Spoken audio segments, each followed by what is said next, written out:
নিয়ম বহির্ভূতভাবে জোরপূর্বক দায়িত্বে থাকা অধ্যক্ষের পদত্যাগ সহ বিভিন্ন দাবিতে সংবাদ সম্মেলন করেছেন সাভারের ঐতিহ্যবাহী সাভার মডেল কলেজের শিক্ষার্থীরা। বুধবার সকালে কলেজ ক্যাম্পাসের সামনে আয়োজিত মানববন্ধনে শিক্ষার্থীদের পক্ষ থেকে 21 দফা দাবি জানানো হয়।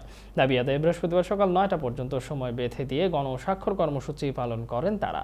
সংবাদ সম্মেলনে শিক্ষার্থীদের সমন্বয়ক ইসমাইল ইবনে আজাদ বলেন, আওয়ামী লীগের শাসনামলে শুধুমাত্র রাজনৈতিক কারণে 26 বছর ধরে দায়িত্ব পালন করা অধ্যক্ষ তৌহিদ হোসেনকে তার পদ থেকে সরিয়ে দেওয়া হয়।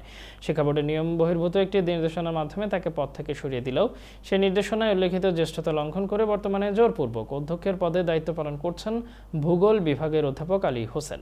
তাই বিতর্কিত কর্মকাণ্ডে জড়িত থাকার অভিযোগে অধ্যক্ষের পদ থেকে আলী হোসেন, ইসলাম শিক্ষা বিভাগের রমজান আলী ও দর্শন বিভাগের হোসেন মোহাম্মদ রানাকে অবিলম্বে পদত্যাগের দাবি জানান তারা।